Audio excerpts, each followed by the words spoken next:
ہم جب حضرت عثمان غنی رضی اللہ عنہ کی بات کرتے ہیں تو آپ کے عہد خلافت کو، کیونکہ ایک طویل عہد ہے، 12 سال کا عہد ہے، اس کو موضوع بحث بناتے ہیں تاکہ اس کے سارے اچیومنٹس اور کریڈٹس جو ہیں وہ ہماری نسل تک پہنچے اور آج کے زمانے تک پہنچے۔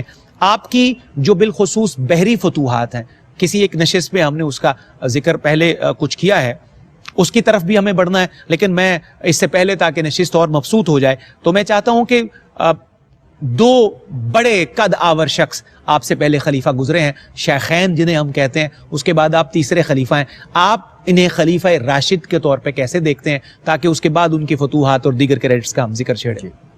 جزاکم اللہ خیرہ۔ بسم اللہ الرحمن الرحیم۔ صدر بھائی، خلافت راشدہ اس خوبصورت نظام حکومت کو کہتے ہیں جو نبوی نظام حکومت کا تسلسل ہے۔ جی بالکل ٹھیک۔ نبی کریم صلی اللہ علیہ وآلہ وسلم نے جو بنیادیں عطا فرمائیں اور آپ نے جس سلطنت کا آغاز فرمایا، اس کی آبیاری آگے خلافت راشدہ کے دور میں ہوتی ہے۔ اور نبی کریم صلی اللہ علیہ وسلم نے نہ صرف ایک نظام مکمل طور پر خود بنایا، اس کی بنیادیں عطا فرمائی، بلکہ ذکر بھی فرمایا کہ الخلافت بعدی 30 سنہ، کہ میرے بعد جو خلافت ہے وہ 30 سال ہوگی۔ اللہ اکبر۔ 30 سال کا جو دور خلافت ہے جس کو ہم خلافت راشدہ کہتے ہیں، اس کا مطلب یہ ہے کہ یہ وہ دور حکومت ہے جو بالکل نبی کریم صلی اللہ علیہ وسلم کی تعلیمات کا عکس ہے اور اس سے فیضیاب ہو کے آگے بڑھ رہا ہے۔ جی بالکل ٹھیک۔ اس کے تیسرے نگینے کا نام حضرت عثمان غنی رضی اللہ تعالی۔ سبحان اللہ سبحان اللہ۔ حضرت عثمان غنی رضی اللہ تعالیٰ عنہ نے اپنی زندگی کے وہ ایام جو حضور علیہ الصلاۃ والسلام کے دور حکومت سے منسلک ہیں، وہ بھی اس خوبصورت طریقے سے اس نظام حکومت کی خدمت کرتے ہوئے اور اپنی قربانیاں پیش کرتے ہوئے گزارے ہیں کہ اسلام قیامت تک اس کا مقروض ہے۔ حضور علیہ الصلاۃ والسلام نے جب بھی ارشاد فرمایا اسلام کو ضرورت ہے، مال کی ضرورت ہے، تو ہم دیکھتے ہیں کہ حضرت عثمان غنی اپنا مال پیش کرتے ہوئے نظر آتے ہیں۔ جیش الاسرہ، وہ غزوہ تبوک کا وہ بہترین موقع جس میں نبی کریم صلی اللہ علیہ وسلم نے اعلان فرمایا اور حضرت عثمان غنی رضی اللہ تعالی عنہ اربوں روپے کی ملکیت، اونٹ اور ساز و سامان اور گھوڑے اور اس کے علاوہ دیگر چیزیں حضور کی خدمت میں پیش کرتے ہیں اسلامی سلطنت کی بنیادوں کو مضبوط کرنے کے لیے، اور اس کے علاوہ خدمات ہمیشہ حضرت عثمان غنی نے پیش کی۔ جب حضرت سیدنا ابوبکر صدیق رضی اللہ تعالی عنہ کا دور آتا ہے، اس دور حکومت میں بھی آپ مشیر خاص تھے حضرت سیدنا ابوبکر صدیق رضی اللہ تعالیٰ عنہ کے، پھر مشیر خاص رہے حضرت عمر فاروق رضی اللہ تعالیٰ عنہ۔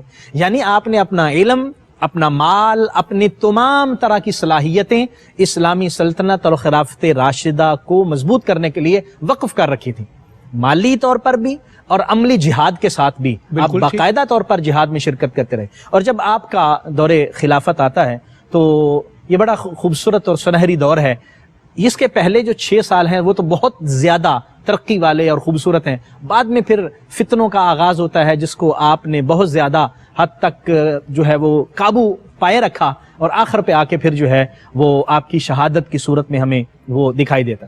حضرت عثمان غنی رضی اللہ تعالی عنہ نے اپنی خلافت کے خوبصورت دور میں 22 لاکھ مربع میل کی سلطنت کو 44 لاکھ مربع میل کی سلطنت تک پھیلایا۔ یعنی ایک سرحدوں کی وسعت ہے جو حضرت عثمان غنی رضی اللہ تعالی عنہ نے فراہم کی۔ اس کے علاوہ حضرت عثمان غنی رضی اللہ تعالیٰ عنہ نے جو انتظامی طور پر بہت سارے شعبے تھے جن کو دیکھنے کی ضرورت تھی، اور حضرت عمر فاروق رضی اللہ تعالیٰ عنہ نے بڑی خوبصورتی سے ان کا آغاز کیا تھا۔ اب اس میں اجتہاد کی ضرورت تھی، اس میں تجدید کی ضرورت تھی، اور اس میں وسعت اور پھیلاؤ کی ضرورت تھی۔ بالکل صحیح۔ حضرت عثمان غنی رضی اللہ تعالیٰ عنہ نے صیغہ فوج ہے، صیغہ پولیس ہے، اس طرح جو ذرائع نقل و حمل ہیں ان کی ساری صورتحال ہے، آپ نے ان سب پر نظر رکھی۔ جو مختلف جو صوبے تھے ان کے جو گورنر تھے ان کی باقاعدہ طور پر احتسابی کا نظام اور سارے معاملات حضرت عثمان غنی رضی اللہ تعالیٰ نے بڑے خوبصورت طریقے سے اس کو انجام پہنچایا، جس کے نتیجے میں اسلامی سلطنت کی وسعت بھی ہوئی اور اسلامی سلطنت کو مضبوطی بھی فراہم ہوئی۔ بہت شکریہ ڈاکٹر صاحب، بہت اچھی بنیاد فراہم کر دی علامہ غلام محی الدین گولڑوی صاحب۔ آغاز میں ہی میں اس کا کچھ حصہ عرض کر چکا ڈاکٹر صاحب سے کہ ظاہر ہے جب مملکت ایکسپینڈ ہو رہی ہے اور 2 گنا بڑھ گئی ہے، 22 لاکھ سے 44 لاکھ مربع میل پر ہو رہی ہے، تو اس میں ایک بڑا اچھا جو میجر پورشن ہے وہ بحری فتوحات کا بھی ہے۔ کیونکہ اس سے پہلے اس کی مثالیں ہمیں بہت کم ملتی ہیں, شاذ مثالیں ملتی ہیں, تو اس کا زیادہ کام جو نیول فورسز کا اجرا ہے اور پھر اس کی ایکسپینشن ہے, یہ سارا کام بھی دور عثمانی میں ملتا ہے. آپ اس حوالے سے بحری فتوحات کو کیسے دیکھتے ہیں؟ بسم اللہ الرحمن الرحیم. اولاً آپ کا شکر گزار ہوں, اور ثانیاً حضرت سیدنا عثمان غنی رضی اللہ تعالیٰ عنہ کے اولیات میں یہ چیز شامل ہے. آپ رضی اللہ تعالیٰ عنہ نے بحری بیڑے کا اجرا کیا, اور آپ نے نیوی فوج اسلام کو مہیا کی. اور اس سے پہلے آپ رضی اللہ تعالیٰ عنہ جب حضرت سیدنا عمر فاروق رضی اللہ تعالیٰ عنہ کے مشیر تھے, تو آپ نے جہاں بیت المال کے اجرا کا کہا اور اس پر باقاعدہ طور پہ تعمیل کرتے ہوئے اس کو جاری کیا گیا, وہاں آپ رضی اللہ تعالیٰ عنہ نے یہ بھی مشورہ فراہم کیا تھا. لیکن حضرت سیدنا عمر فاروق رضی اللہ تعالیٰ عنہ اس کے قائل نہ ہوئے, اور آپ نے یہ کہا کہ میں مسلمانوں کو نقصان نہیں پہنچانا چاہتا. سو اس پر حضرت سیدنا عثمان غنی رضی اللہ تعالیٰ عنہ, اس وقت ظاہر ہے کہ مشورہ ہوتا ہے, کسی کے اوپر کوئی تسلط تو جمانا نہیں ہوتا نا. بالکل صحیح. تو جب آپ کا عہد خلافت آتا ہے تو آپ نے ان امور کی طرف توجہ دی جن کی وقت تقاضا کر رہا تھا اور ضرورت تھی. بالکل درست. تو اس طور پہ حضرت سیدنا عثمان غنی رضی اللہ تعالیٰ عنہ کو خط و کتابت کے ذریعے سے, مراسلات کے ذریعے سے, یہ حضرت سیدنا امیر معاویہ رضی اللہ تعالیٰ عنہ نے اور حضرت عبداللہ بن ابی سرحہ رضی اللہ تعالیٰ عنہ اور دیگر وہاں کے جو عمال تھے, انہوں نے یہ کہا کہ ہمیں ضرورت ہے. تو آپ رضی اللہ تعالیٰ عنہ نے وہی بات دہرائی کہ نقصان تو نہیں ہے مسلمانوں کا؟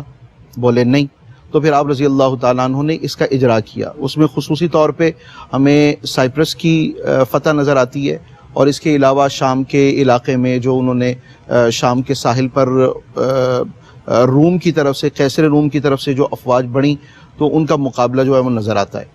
تو مسلمانوں کو اللہ تبارک و تعالیٰ نے اس سائپرس میں اور جو شام کے ساحل کی جو ان کی طرف سے معرکات تھے, اس میں اللہ رب العزت نے مسلمانوں کو فتح عطا فرمائی.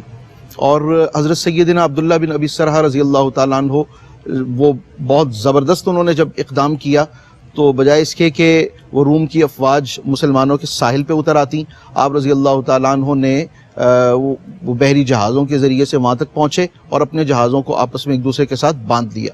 اور جو وہاں پہ معرکہ ہوا, وہ اس نے مسلمانوں کی بہت بڑی افرادی قوت کو اپنی زد میں لیا, اور اسی طرح جو کفار تھے وہ بھی بہت بڑی تعداد میں مرے. صحیح. اور بہت کم لوگ تھے جو واپس جا سکے. تو اسی طرح قبرص میں انہوں نے ابتدائی طور پہ 7 لاکھ دینار سالانہ دینا انہوں نے جو اس پہ طے پایا.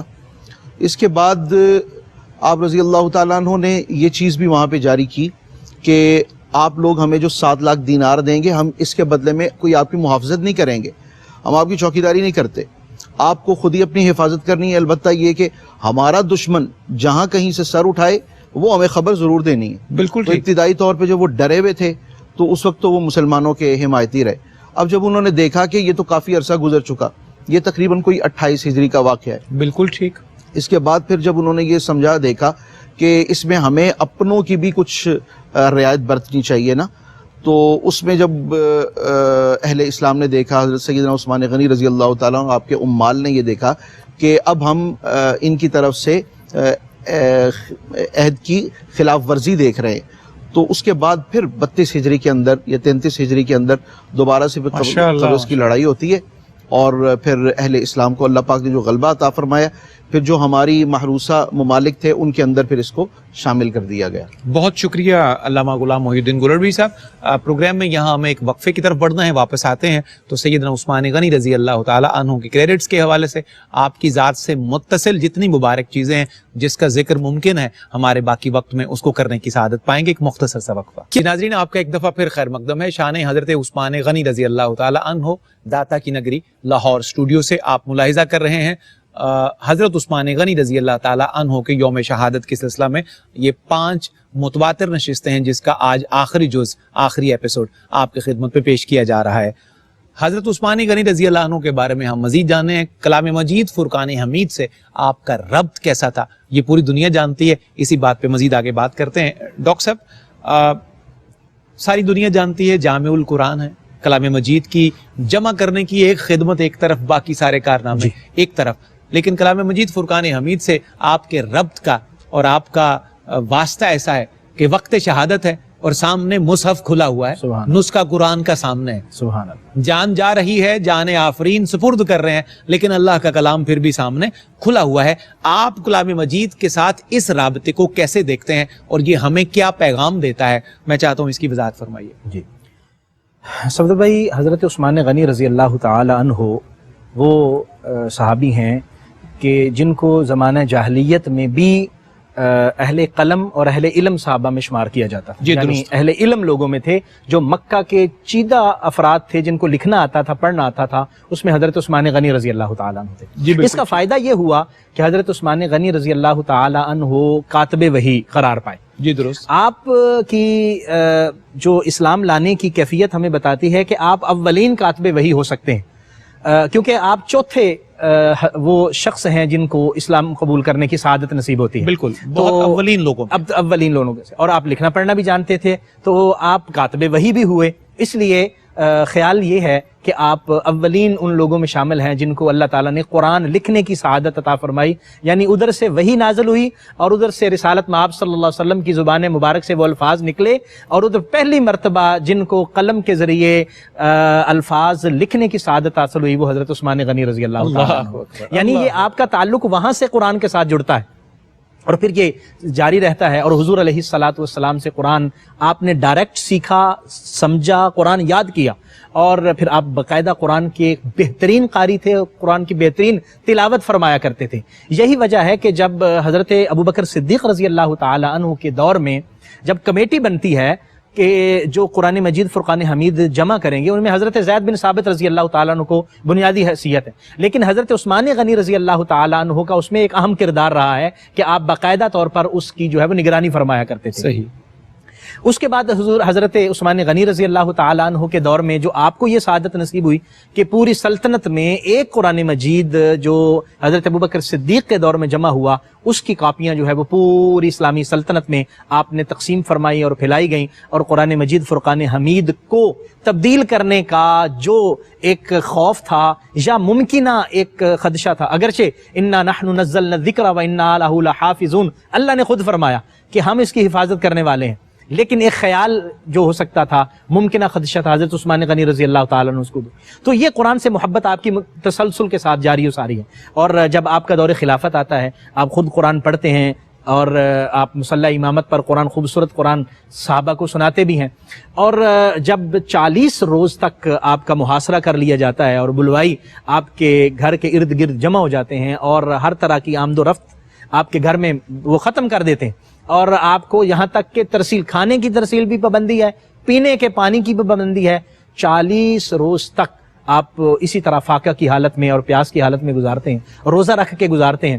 اور جب آخری دن آتا ہے, نبی رحمت صلی اللہ علیہ وسلم کی زیارت نصیب ہوتی ہے, اور حضور ارشاد فرماتے ہیں کہ عثمان آج روزہ رکھا ہوا ہے, بڑی پیاس ہے, حضور پیاس لگی ہے. آپ نے فرمایا آج آپ ہمارے پاس آئیں گے اور آپ کا روزہ ہم کھلوائیں گے. اللہ. تو وہی دن تھا کہ جس دن آپ قرآن مجید فرقان حمید کی تلاوت فرما رہے تھے اور بلوائی دیواریں پھیلانگ کے آپ کے گھر میں داخل ہوئے, اور دروازے پر حضرت امام حسن ہیں, حضرت عبداللہ بن زبیر ہیں اور دیگر صحابہ کرام کے. دروازہ کسی کو بھی خلافت کے قصر خلافت میں ہم داخل نہیں ہونے دیں گے, پیچھے کی طرف سے دروازوں پہ پھلانگ کے وہ اندر داخل ہوئے. حضرت عثمان غنی رضی اللہ تعالیٰ عنہ کی بے حرمتی کی, آپ پر تلوار کا وار کیا, آپ کو نیچے گرایا. آپ کی زوجہ محترمہ حضرت نائلہ رضی اللہ تعالی عنہا, ان کی انگلیاں بھی کٹ گئیں. قرآن مجید فرقان حمید کی تلاوت ہو رہی تھی. پتہ نہیں ان 40 ایام میں اور 40 راتوں میں آپ نے کتنے قرآن مجید ختم کیے ہوں گے کہ جو قرآن کے ساتھ آپ کا خوبصورت ربط تھا جو ساری زندگی قائم رہا. اور جب آپ جام شہادت نوش فرما رہے تھے اور آپ کا جو خون ہے وہ قرآن کی آیت فَسَيَكْفِيكَهُمُ اللَّهُ وَهُوَ السَّمِيعُ الْعَلِيمُ اس آیہ مبارکہ پر گرتا ہے, جس کا مطلب یہ ہے کہ اللہ آپ کو کافی ہو جائے گا ان کے مقابلے میں, اور وہی سب کچھ سننے والا ہے اور جاننے والا ہے, اور آپ اپنی جان آفرین کے سپرد کر دیتے ہیں. اور جب آپ کی روح پرواز کر رہی ہے, قرآن کی تلاوت ہو رہی ہے اور قرآن کے قطرے جو ہیں وہ خون کے قطرے قرآن پر گر رہے ہیں. اور یہ نبی رحمت صلی اللہ علیہ وسلم کی ایک حدیث بھی ہے کہ جو شخص جس حالت میں اس دنیا سے رخصت ہوگا کل قیامت کے دن اسی حالت میں اٹھایا جائے. کیا بات. تو حضرت عثمان غنی کا جو قرآن سے تعلق ساری زندگی رہا وہ اس شہادت کے وقت بھی قائم رہا، اور جب آپ قیامت کے دن اٹھیں گے اپنے مزار مبارک سے نکلیں گے تو اس وقت بھی اسی حالت میں قرآن کی تلاوت کر رہے ہیں۔ سبحان اللہ ڈاکٹر صاحب، سبحان اللہ سبحان اللہ۔ علامہ غلام محی الدین گولروی صاحب، ہر بڑی شخصیت کو دنیا والے ٹریبیوٹ پیش کرتے ہیں اور ان کے کریڈٹس کو گنواتے ہیں، اور عام لوگوں کا بیان کرنا الگ ہے اور کسی امت میں اکابر کا، بڑوں کا، کسی بڑے کا تجزیہ کرنا اور اس کی بات کو ماننا الگ ہوتی ہے۔ حضور علیہ السلام کی امت میں جتنے اکابرین گزرے، اسلاف میں سے بڑے گزرے، انہوں نے حضرت عثمان غنی کا ذکر خیر کس طرح کیا ہے، ان کے فضائل اور مناقب کس طرح بیان کیے ہیں، ان کو ٹریبیوٹ اور خراج عقیدت کیسے پیش کیا ہے، اس کا کچھ جھلکیاں آپ ہمیں عنایت کیجیے۔ السابقون الاولون کہہ کے تو سب سے پہلے اللہ رب العزت نے ان کی شان اور تقدیس کا بیان فرمایا۔ بالکل صحیح۔ رضی اللہ عنہم ورضوا عنہ، یہ اللہ رب العزت کی طرف سے اعلان ہے، اور خود آن جناب حضور تاجدار انبیاء صلی اللہ علیہ وسلم کا ان کی شخصیت کے متعلق خصوصی طور پہ آپ رضی اللہ تعالیٰ عنہ کے متعلق کہا کہ اے عثمان، جب غزوہ تبوک کے موقع پہ آپ رضی اللہ تعالیٰ عنہ نے بہت سا سامان راہ خدا میں اور زاد راہ جو ہے وہ مہیا کیا، تو اس پر آپ صلی اللہ علیہ وسلم نے فرمایا کہ آئندہ تمہیں کوئی بات بھی نقصان نہیں دے گی۔ آپ صلی اللہ علیہ وسلم کا ارشاد گرامی کہ ہر نبی کا جنت میں ایک رفیق ہے، اور میرے رفیق جنت میں حضرت سیدنا عثمان غنی رضی اللہ تعالیٰ عنہ ہیں۔ تو اس طرح آپ صلی اللہ علیہ وسلم کی طرف سے جو بیانیہ ہے وہ تو بہت ہی عظمت کا حامل ہے۔ سبحان اللہ۔ اس پر حضرت سیدنا علی المرتضیٰ رضی اللہ تعالیٰ عنہ کا ایک قول مبارک، آپ یہ ارشاد فرماتے ہیں کہ جس دن سے حضرت سیدنا عثمان غنی رضی اللہ عنہ نے شہادت پائی، میں اس دن سے کمزور ہو گیا ہوں۔ ہائے ہائے۔ رب العزت نے بڑی شان سے آپ کو نوازا۔ حضرت سیدنا داتا گنج بخش علی اجمیری رحمۃ اللہ تعالیٰ علیہ کا اسم گرامی آپ ادا کرتے ہوئے علی بن عثمان، حضرت سیدنا داتا گنج بخش علی بن عثمان حجویری رحمۃ اللہ تعالیٰ علیہ، تو اس طرح امت نے آپ سے اظہار محبت کے طور پہ اپنے بچوں کا نام اور بہت اکابر محدثین کا، مفسرین کرام کا نام عثمان، یہ آپ رضی اللہ تعالیٰ عنہ سے اظہار عقیدت اور محبت ہے۔ بالکل ٹھیک۔ ڈاکٹر صاحب، میں جو عرض کی تھی علامہ غلام محی الدین صاحب سے، میں چاہتا ہوں کہ اس سلسلے کو تھوڑا سا اور بڑھائیں، اور ہمارے بزرگوں نے، بڑوں نے، اہل اللہ نے، تصوف کے سالاروں نے حضرت عثمان غنی کے حوالے سے اگر کچھ اقوال نشر کیے ہوں یا ان کی باتوں کو شیئر کیا ہو تو تھوڑا سا آپ اس میں اضافہ فرما دیجیے۔ جی، حضرت عثمان غنی رضی اللہ تعالی عنہ، آپ کی ذات ببرکات کے جو فضائل نبی کریم صلی اللہ علیہ وآلہ وسلم نے بیان فرمائے، ظاہر بات ہے صحابہ کرام کے وہ ذہنوں میں نقش تھے، اور ایسا ممکن بھی نہیں ہے کہ جو نبی رحمت صلی اللہ علیہ وسلم کی ایک ایک ادا کو دیکھتے ہوں اور حضور علیہ الصلاۃ والسلام کی ایک ایک چیز پر جن کی نظر ہو، ان کی نظر حضرت عثمان غنی کے فضائل پر کیسے نہیں ہو۔ اور حضرت علی رضی اللہ تعالی عنہ، حضرت عثمان غنی کو آپ فرمایا کرتے تھے کہ اللہ تبارک و تعالیٰ نے آپ کو یہ شرف عطا فرمایا ہے کہ آپ کے گھر میں حضور کی 2 صاحبزادیاں ہیں، یک بعد دیگرے 2 صاحبزادیاں ہیں، اور حضرت علی رضی اللہ تعالی عنہ باقاعدہ طور پر اپنے صاحبزادوں کی ڈیوٹیاں لگاتے ہیں، حضرت امام حسن اور حسین کی۔ پہلے تو آپ نے حضرت عثمان غنی سے اجازت طلب کی کہ آپ بڑی قیمتی ہستی ہیں، آپ معمولی ہستی نہیں ہیں، آپ ہمیں اجازت دیجئے کہ ان بلوائیوں کے ساتھ ہم مقابلہ کریں، اور ہم مقابلہ کر سکتے ہیں۔ جب انہوں نے حضرت عثمان غنی کا گھراؤ کیا اور آپ کو نقصان پہنچانا چاہتے تھے، تو حضرت علی رضی اللہ تعالی عنہ ان شخصیات میں سے تھے جنہوں نے حضرت عثمان غنی سے ملاقات کر کے باقاعدہ طور پر مسلح جد و جہد کی اجازت مانگی تھی، لیکن حضرت عثمان غنی نے فرمایا تھا کہ نہیں، چونکہ یہ شہر رسول ہے اور میں نہیں چاہتا کہ میری وجہ سے شہر رسول میں خون کا ایک قطرہ بھی بہایا جائے۔ تو یہ حضرت علی رضی اللہ تعالی عنہ کی آپ سے محبت کی ایک خوبصورت دلیل تھی کہ وہ چاہتے تھے کہ میں اور میرا خانوادہ اور میرے ساتھ متعلقین جو لوگ ہیں وہ عثمان غنی کی حفاظت کریں۔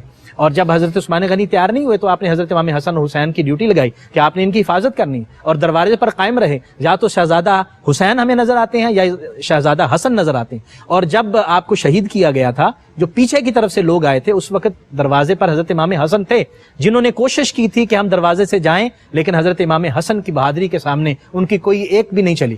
لیکن چونکہ حکم یہ تھا کہ تلوار نہیں اٹھانی، کسی کا خون نہیں بہانا، اس لیے وہ اس حفاظت کے ساتھ جو ہے وہ سامنے کھڑے تھے. اسی طرح حضرت ابو ہریرہ رضی اللہ تعالی عنہ ہے، حضرت عثمان غنی رضی اللہ تعالی عنہ کی شہادت پر ان کے آنکھوں سے آنسو جاری تھے اور رکتے نہیں تھے، اور وہ فرماتے تھے کہ آج اتنا بڑا نقصان ہوا ہے کہ امت کا اتنا بڑا شاید ہی نقصان ہوا ہوگا.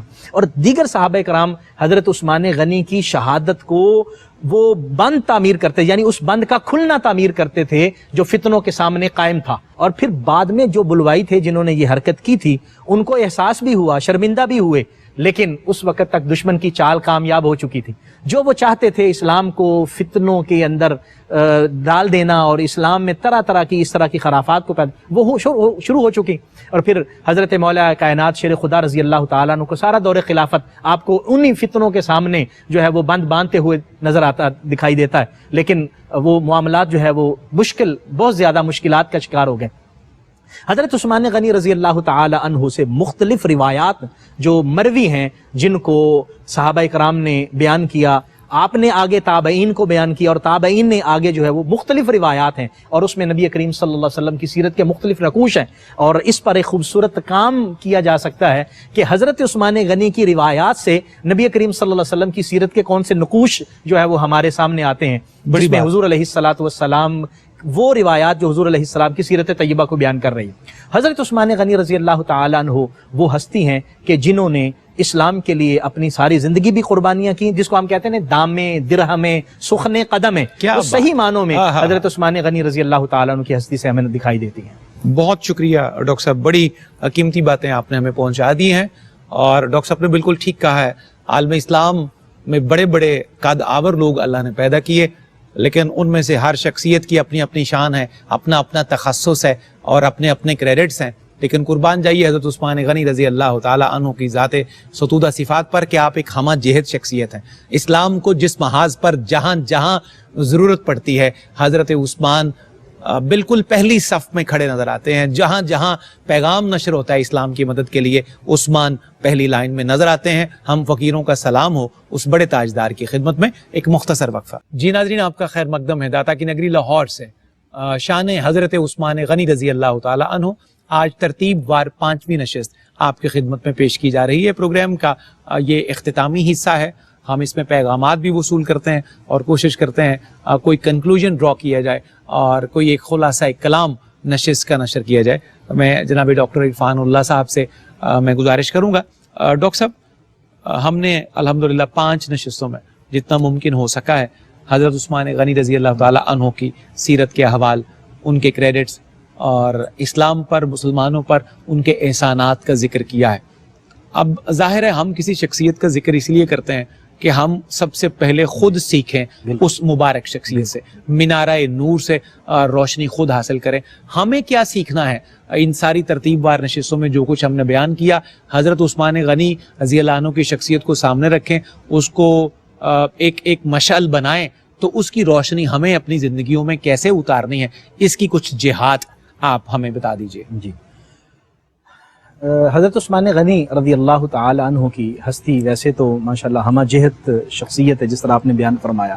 وہ ایک ہفت رنگ ہیرے کی طرح ہمیں دکھائی دیتے ہیں، جس کے ہر پہلو کی چمک اور دمک جو ہے وہ آنکھوں کو خیرہ کر دیتی ہے. سبحان اللہ. اور آپ کی ہر زندگی کا ہر پہلو بڑا خوبصورت ہے. اگر ہم چند پوائنٹس میں اس کو بیان کریں اور بلس کی صورت میں آپ کی خدمت میں عرض کروں تو حضرت عثمان غنی رضی اللہ تعالی عنہ کی ہستی سے ہمیں ایک سبق یہ ملتا ہے کہ حق کو جب آپ حق سمجھیں، دیکھ لیں اور پھر پیچھے نہ ہٹیں، پھر اس کو قبول کر لیں. حضرت عثمان غنی کا تعلق بنو امیہ سے ہے، درست. نبی رحمت صلی اللہ علیہ وسلم اعلان نبوت فرماتے ہیں آپ کا تعلق بنو ہاشم سے ہے، اور حضور نے اعلان نبوت فرمایا حضرت ابو بکر صدیق رضی اللہ تعالی عنہ کے ذریعے پیغام حضرت عثمان غنی تک پہنچا، اور حضرت عثمان غنی نے دیر نہیں لگائی اسلام قبول کرنے میں. اور چوتھی ہستی جنہوں نے اسلام قبول کیا وہ حضرت عثمان غنی رضی اللہ تعالی عنہ. اس کا مطلب ہے حق کو دیکھا تو فوراً قبول کر لیا.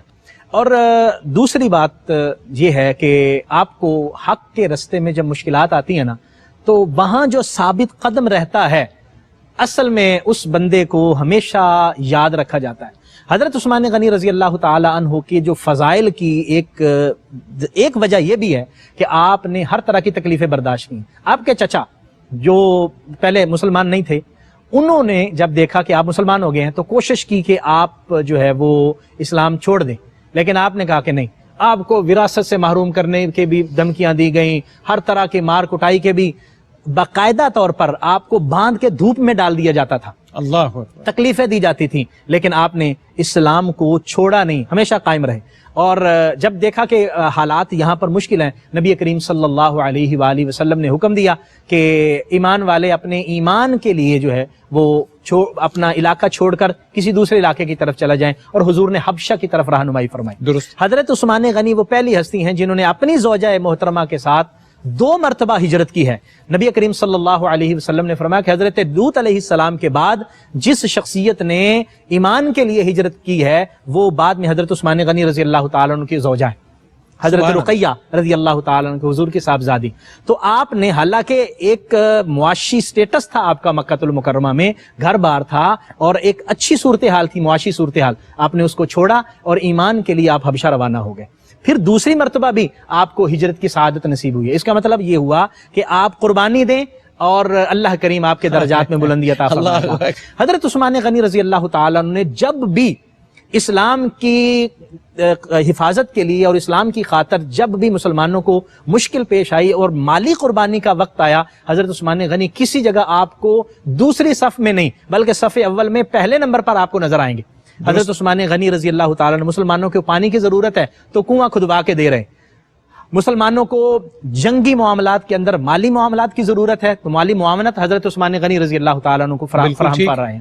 اور اسلام کا ایک خوبصورت چہرہ کہ اسلام غلامی کی زنجیریں توڑنے کے لیے آیا ہے، حضرت عثمان غنی غلام بار بار غلام آزاد کر کے وہ چہرہ بھی پیش فرما رہے ہیں کہ اسلام جو ہے یہ خوبصورت مذہب ہے جو اسلام لوگوں کو آزادی عطا فرمانے کے لیے آیا ہے۔ حضرت عثمان غنی رضی اللہ تعالی عنہ نے اپنی تعلیم و تعلم کے ذریعے لوگوں کو سکھا کر، پڑھا کر اور بہت سارے لوگوں کے اسلام لانے کا سبب حضرت عثمان غنی رضی اللہ تعالی عنہ بنے۔ اس کا مطلب ہے کہ اسلام کی تبلیغ کرنا یہ بھی حضرت عثمان غنی کی خوبصورت تعلیم سے ہمیں حاصل ہوتا ہے۔ اور پھر حیا، آپ کا حیا تو آپ کا استعارہ ہے، اور آپ کی حیا کو نبی رحمت صلی اللہ علیہ وآلہ وسلم بھی کس خوبصورت طریقے سے بیان فرماتے ہیں، اور فرماتے ہیں کہ میں اس ہستی سے، اس شخصیت سے حیا کیوں نہ کروں جس سے فرشتے بھی حیا کرتے ہیں۔ اور حضور نے یہ ارشاد فرمایا تھا کہ جس چیز کے اندر بھی حیا ہوگی نا، حیا اس کو زینت عطا کرے گی۔ بالکل درست۔ تو حضرت عثمان غنی رضی اللہ تعالی عنہ کو اللہ نے کتنی زینت عطا کی ہے، اس کا مطلب ہے کہ اگر ہم حیا کا فیض وہاں سے وصول کریں، اللہ کریم ہماری سیرتوں کو بھی زینت عطا کرے گا اور ہماری شخصیات کو بھی زینت عطا کرے گا۔ اسی طرح حضرت عثمان غنی رضی اللہ تعالی عنہ نے اسلامی سلطنت کی وسعت کے لیے کوشش کی، اور جہاں پر اسلام کے لیے مطلب مساجد کی تعمیر کا مسئلہ تھا، مسجد نبوی شریف ہے، خانہ کعبہ شریف کی تعمیر ہے، حضرت عثمان غنی وہاں بھی آپ کو مقدم نظر آئیں گے اور اپنی خدمات پیش کرتے ہوئے نظر آئیں گے۔ حضرت عثمان غنی رضی اللہ تعالی عنہ صحابہ کے درمیان جب آپ کو نظر آئیں گے تو عاجزی اور انکساری کا پیکر نظر آئیں گے۔ اور یہ خوبصورت پہلو آپ کا یہ ہے کہ کسی ایک مرحلے میں بھی، زندگی کے کسی مرحلے میں بھی یہ نظر نہیں آئے گا کہ یہ اتنی مالدار ہستی ہیں، یہ ان کے پاس بڑا پیسہ ہے، یعنی عز و نیاز اتنا ہے۔ ہاں، عاجزی اور انکساری کا عالم یہ ہے کہ آپ ہمیشہ عاجزی کے ساتھ رہتے تھے اور دعا کیا مانگتے ہیں، یا اللہ اگر میں نے کسی کے ساتھ ظلم کیا ہے تو مجھے معاف فرما دے، اور اگر کسی نے مجھ پر ظلم کیا ہے تو میں تیری رضا کے لیے اس کو معاف کرتا ہوں۔ یعنی یہ خوبصورت تعلیمات ہیں جو حضرت عثمان غنی رضی اللہ تعالیٰ عنہ کی ہمیں عطا ہوئی ہیں۔ تو اس کا مطلب یہ ہے کہ حضرت عثمان غنی رضی اللہ تعالیٰ عنہ یا جو بھی ہمارے مشاہیر ہیں ان کی سیرت سے روشنی حاصل کر کے ہم بہترین ہستی اور بہترین شخصیت بن سکتے ہیں اور لوگوں کو تعلیم دے سکتے ہیں۔ اللہ کریم ہمیں توفیق عطا۔ الہی آمین، اللہم ربنا آمین۔ جناب غلام محی الدین صاحب گولڑوی، ظاہر ہے ہم یہ ساری باتیں جب کرتے ہیں، سنتے سناتے ہیں، تو سب سے پہلے اس کا مرکز تو ہماری اپنی ذات ہوتی ہے، پھر دوسرے لوگ جو سنتے ہیں ان تک اس کا اثر ہونا چاہیے۔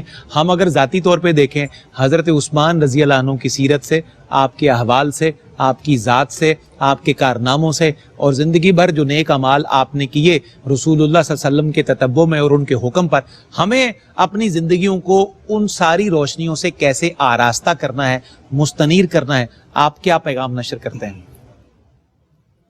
آپ کی شخصیت کے بہت سے عناوین ہیں، کوئی ایک عنوان نہیں ہے کہ اس حوالے سے آپ کی شخصیت نمایاں ہو۔ کئی حوالے سے آپ رضی اللہ تعالیٰ عنہ کی حضور صلی اللہ علیہ وسلم کے ساتھ جو عقیدت اور محبت ہے، اسلام کے لیے جو مال اور اسباب کے اخراجات کے حوالے سے، اسلام کو اپنا مصرف بنا کے اس پر خرچ کرنے کے حوالے سے، جو اقدامات ہیں وہ لائق تحسین بھی ہیں اور لائق تقلید بھی۔